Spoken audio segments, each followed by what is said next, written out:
brought to you by KR Mangalam University. We provide you the platform to turn your dreams into reality. Give wings to your aspirations with KR Mangalam University. नमस्कार, मैं हूं आपका दोस्त विजय विद्रोही। आप मुझसे जुड़ चुके हैं, इसके लिए आप सबका तहे दिल से शुक्रिया। अगले 8-10 मिनट में आपसे जुड़े रहने की कोशिश करूंगा। हमारे खास कार्यक्रम विजय फैक्टर में आप सबका स्वागत है। तो इजराइल के प्रधानमंत्री नेतन्याहू की कुर्सी खतरे में, ईरान के आयतुल्ला खमेनी की जान खतरे में है, अमेरिका के राष्ट्रपति जो ट्रंप का सत्ता बिगड़ने का खतरा क्या उनको सता रहा है? क्या वो सीज फायर कराना चाह रहे हैं? जो वो ट्रंप अचानक G7 की बैठक छोड़कर वापस अमेरिका पहुंच गए। फ्रांस के राष्ट्रपति मैक्रॉन ने कहा कि साहब सीज फायर कराने गए हैं, तो ट्रंप चिढ़ गए और चिढ़कर कहा कि ये मैक्रॉन हमेशा की तरह झूठ बोलता रहा है, इसकी आज तक कोई बात सही साबित नहीं हुई, सीज फायर का कोई चक्कर नहीं है, इससे भी कुछ बड़ा होने वाला है। तो ऐसे में बड़े सवाल उठ रहे हैं कि ट्रंप दुनिया को क्या चौंकाना चाहते थे कि देखिए, जैसे मैंने भारत और पाकिस्तान के बीच में डील करवा दी व्यापार को लेकर, उसी तरह मैंने डील करा दी इजराइल और ईरान के बीच में व्यापार को लेकर। और ये खुशी जो थी, ये चौंकाने वाली खुशी जो मिलती ट्रंप को, वो क्या मैक्रॉन ने छीन ली है? इसीलिए ट्रंप चिढ़ गए हैं। अब 2-3 संभावनाएं हो सकती हैं। बड़ी संभावना तो सीज फायर की है। भाई, कुल मिलाकर आप देखिए, ईरान को जो हासिल करना था ईरान ने हासिल कर लिया।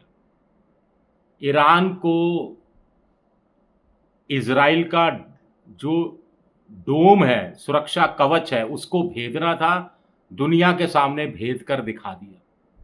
तेल अवीव हो, हाइफा हो, कुछ अन्य शहर हो, वहाँ पर अपने हाइपर सोनिक मिसाइल गिरा कर दिखा दिए। ईरान ने नेतन्याहू की हेकड़ी निकाल कर रख दी। ईरान गरीब देश है, बड़ी चालाकी से उसने अमेरिका के किसी सैन्य ठिकाने पर, जो खाड़ी देशों में 16 जगह है, 90,000 अमेरिकी सैनिक हैं, एक भी हमला नहीं किया, एक भी सैनिक को मारा नहीं, एक भी जगह मिसाइल नहीं गिराई। एक जगह गलती से गिर गई, लेकिन वहाँ कोई नुकसान नहीं हुआ। ऐसे में ईरान के लिए अच्छा ही है कि अब डील हो जाए। डील तो भाई 2003 के बाद ही थी, और 2003 के बाद ही परमाणु हथियार कोई ईरान नहीं बना रहा। तुलसी गैबार्ड, जो कि अमेरिका की खुफिया विभाग की एक तरह से सर्वे सर्वा है, अजीत डोभाल है वहाँ की, आपको आसान शब्दों में कह सकते हैं, उन्होंने ही 2 महीने पहले कहा था कि इसी तरह का कोई सबूत नहीं है, कोई संकेत नहीं है कि ईरान परमाणु हथियार बना रहा है। तो इजराइल क्या अचीवमेंट था? इजराइल ने कुछ कमांडर मार दिए, लेकिन नए कमांडर उनकी जगह आ गए। इजराइल ने परमाणु ठिकानों पर हमले किया, लेकिन कामयाबी बिल्कुल हासिल नहीं लगी। अमेरिका ने बम, जो क्या कहलाते हैं उनके, बंकर बस्ट बम, वो प्रोवाइड नहीं किए। इजराइल के जो बम है, ज़्यादा से ज़्यादा बंकर में कंक्रीट के अंदर 24 फीट तक जाकर मार कर सकते हैं। अमेरिका के बम 80 से लेकर 100 फीट नीचे तक मार कर सकते हैं, तो वो हासिल नहीं हुआ। ईरान को नेस्तनाबूद करना चाहता था इजराइल, वो हासिल नहीं हुआ। ईरान के आयतुल्ला खमेनी को मारना चाहता था, उस पर ट्रंप ने वीटो लगा दिया। तो ऐसे में ईरान के लिए तो क्या है, यही आयतुल्ला खमेनी है, सबसे बड़ी बात है। इन्होंने 2003 में फतवा जारी किया था, आयतुल्ला खमेनी ने फतवा जारी किया था परमाणु बम बनाने के खिलाफ, कि ईरान को किसी तरह का परमाणु बम नहीं बनाना चाहिए। ये आयतुल्ला खमेनी ने कहा था। बराक ओबामा के साथ जो डील हुई 2015 में शायद हुई थी, और 2018 में ट्रंप ने वो डील ख़त्म कर दी थी, कुल मिलाकर, जब वो पहली बार राष्ट्रपति बने थे। तो वो डील कराने में भी आयतुल्ला खमेनी की बड़ी भूमिका थी कि IAEA का इंस्पेक्शन होगा और ईरान परमाणु हथियार बनाने की दिशा में नहीं बढ़ेगा, यूरेनियम एनरिचमेंट 3.55% से आगे नहीं होगा, ये सारी चीज़ों पर अमल कर रहा था। और नेतन्याहू तो 20 साल हो गए कहते कहते, साहब हाय हाय ईरान से बचाओ, ईरान ने बम बना लिया, ईरान बम बनाने वाला है, 2 हफ्ते की बात है, 3 हफ्ते की बात है, 3 महीने की बात है, 6 महीने की बात है। ये कहते कहते 20 साल हो गए इजराइल को, अभी तक तो ईरान का कोई परमाणु बम सामने नहीं आया है। और जो लेटेस्ट आंकड़ा है किस देश के पास कितने परमाणु हथियार हैं, तो कुल आप देखिए इजराइल के पास ही संग्रहित 90 हथियार हैं।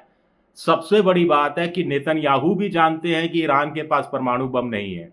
अगर नेतन्याहू को जरा भी इल्म होता कि ईरान के पास परमाणु बम है, तो वो भूल कर भी हमला नहीं करता, क्योंकि किसी ईरान जैसा देश जिसके पास परमाणु बम हो, जिसके ऊपर इजराइल हमला कर दे, वो क्या एक क्षण भी लगाएगा परमाणु बम का इस्तेमाल करने में? 100% बम का इस्तेमाल कर चुका होता।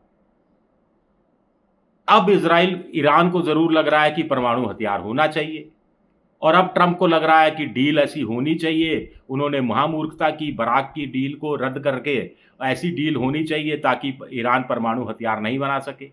खैर, ये जो लेटेस्ट मैं बात कर रहा था किस देश के पास कितने हैं, इजराइल के पास 90 संग्रहित हथियार हैं। उत्तर कोरिया, नॉर्थ कोरिया के पास 50 संग्रहित हथियार है परमाणु बम। पाकिस्तान के पास 170 हैं, भारत के पास 180 हैं, चीन के पास 576 संग्रहित है और तैनात हथियार 24 हैं। अमेरिका के पास 1770 तैनात हथियार हैं और संग्रहित 1930 हैं। रूस के पास 1718 तैनात परमाणु बम हैं और संग्रहित हथियार हैं 2591। यूके के पास 120, फ्रांस के पास 280 तैनात हथियार हैं और 105 और 10 संग्रहित हथियार हैं। तो ये कहानी कुल मिलाकर परमाणु हथियारों से संपन्न देशों की है, जिसमें इस सूची में ईरान का नाम कहीं नहीं है और ईरान किसी तरह का हथियार नहीं बना रहा। अब मोटे तौर पर कहा जा रहा है कि डील हो सकती है, इसीलिए ट्रंप वापस गए हैं। कुछ लोग कह रहे हैं कि क्या पता ईरान ने धमकी दी हो कि वो खाड़ी के अंदर सैन्य ठिकाने जो हैं अमेरिका के, उन पर हमला करने वाला है। ऐसा हुआ तो आगे किस तरह दिशा में कहानी बढ़ेगी, वो सुलटाने के लिए ट्रंप की वापसी हुई हो। कुछ लोग कह रहे हैं कि ज्यूस जो है, यहूदी हैं, उनका बड़ा दबाव है ट्रंप पे, कि ट्रंप को बात मान लेनी चाहिए नेतन्याहू की और आयतुल्लाह खमेनी को मारने की इजाज़त दे देनी चाहिए। तो ट्रंप क्या मजबूरी में आयतुल्लाह को मारने की इजाज़त दे सकते हैं? तेहरान पर हमले की बात की ही जा रही है और भयंकर हमले की बात कही जा रही है। तो इसके बाद, खमेनी के बाद, क्या रिजीम चेंज हो जाएगा, सत्ता परिवर्तन हो जाएगा? ज़रूरी नहीं है। और सत्ता परिवर्तन हो भी गया तो जो नया शासक होगा वो क्या पिट्ठू निकलेगा इजराइल का और अमेरिका का? ये भी ज़रूरी नहीं है। मान लीजिए खमेनी को मार दिया, केओस फैल गया, रायता फैल गया, तो फिर अमेरिका किसके साथ बात करेगा, किसके साथ डील की बात करेगा, शांति सुलह समझौते की बात किसके साथ होगी? ये भी कुछ तय नहीं है। तो इतना रायता क्या अमेरिका फैलाना चाहेगा? ये सबसे बड़ी बात है। कुछ लोग कह रहे हैं कि ट्रंप की तख्ता पलट की भी तैयारी हो रही है। हो सकता है कि बड़े संख्या में रिपब्लिकन्स कहें कि साहब आपने चूंकि नेतन्याहू की बात नहीं मानी, चूंकि इजराइल की बात नहीं मानी, यहूदियों की बात नहीं मानी, इसलिए हम आपका साथ छोड़ रहे हैं, आप पर इम्पीचमेंट होगा, एलन मस्क भी अंदर खाने कुछ गड़बड़ी कर सकते हैं। कुछ लोग इस तरह की बातें भी कह रहे हैं। खैर, जितना मुंह उतनी बातें, लेकिन कुल मिलाकर अगले कुछ घंटों में ये साफ हो जाएगा। हाँ, अमेरिका तेहरान पर हमला करेगा, ऐसी आशंका मुझे तो कम से कम नहीं लगती। इजराइल को हमला करने का मौका देगा। अब इजराइल को बचा क्या है? इजराइल जहाँ जहाँ तेहरान के बड़े सैन्य ठिकानों पर, टीवी स्टेशन तक पर हमला कर दिया, गैस उत्पादन के केंद्र पर हमला कर दिया, परमाणु ठिकानों पर हमला कर दिया, इससे ज़्यादा हमला क्या करेगा, कहाँ करेगा और क्या अचीव कर पाएगा? तो बड़ा दिलचस्प मोड़ पर चीज़ें पहुँच गई हैं। G7 के देश बिल्कुल नहीं चाहते कि इजराइल और ईरान के बीच में तनाव और ज़्यादा बढ़े। वो तो चाह रहे हैं कि स्थितियाँ शांत हो जाएं। शुक्रिया मेरा ये वीडियो देखने के लिए। पसंद आए तो लाइक कीजिए, सब्सक्राइब कीजिए, शेयर कीजिए।